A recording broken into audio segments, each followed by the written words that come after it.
Amigos, voy a hablar de las cuevas que visitó Vicente Boix en el año 1863. En estos momentos que estamos en casa, es bueno tener armas que nos impulsen a apartar la pandemia, como los pescadores de la historia que vamos a contar. En el verano de 1863, el historiador Vicente Boix realizó un viaje a la Marina con el fin de documentarse para su próxima novela, La expulsión de los moriscos, que publicaría 5 años después. En esta excursión, se embarcaron en un falucho de vela latina y visitaron varias cuevas. Voy a leer algunos párrafos de la descripción, pero antes quiero comentar dos cuestiones. Aparece ahí la palabra hortera como una embarcación, y es el diccionario de la Real Academia de 1809 quien me dice que se trata de una embarcación chata y sin quilla para carga y descarga. También salen lobos marinos. Se trata del monachus, que en realidad se diferencia de la foca en que para avanzar se arrastra. En aquella excursión estaban en la Cueva Grande cuando entraron unos pescadores que se ofrecieron a acompañarles a visitar otros puntos.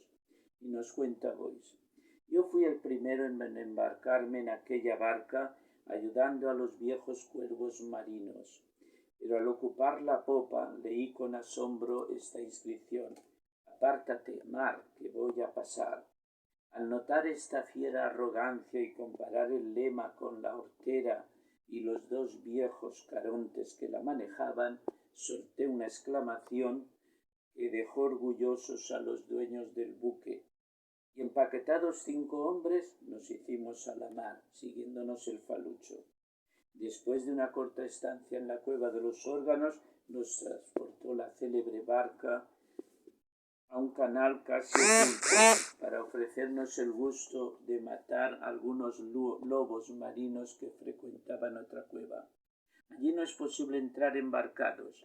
El mar ha perforado las rocas y se introduce violentamente por debajo de un arco a flor de agua para formar un depósito en el interior de la costa. Con alguna dificultad asaltamos el arco y, precedidos de nuestros 2 carontes y armados con buenas escopetas, trepamos por el borde de aquel profundo receptáculo. El agua estaba agitada y se estrellaba a nuestros pies, salpicándonos a cada momento.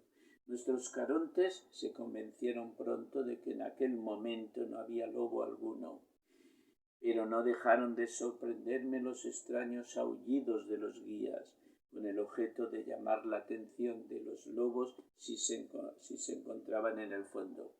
Aquellas aguas revueltas, el aspecto de la espantosa hendidura sobre cuyos flancos caminábamos con mucho cuidado y los extraños gritos salvajes de los 2 marinos daban a esta escena un aire de terror que no olvidaré jamás.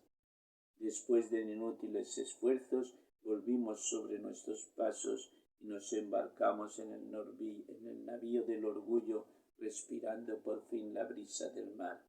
Así pues, pongamos en nuestras vidas el eslogan de los pescadores: apártate COVID-19, que voy a pasar.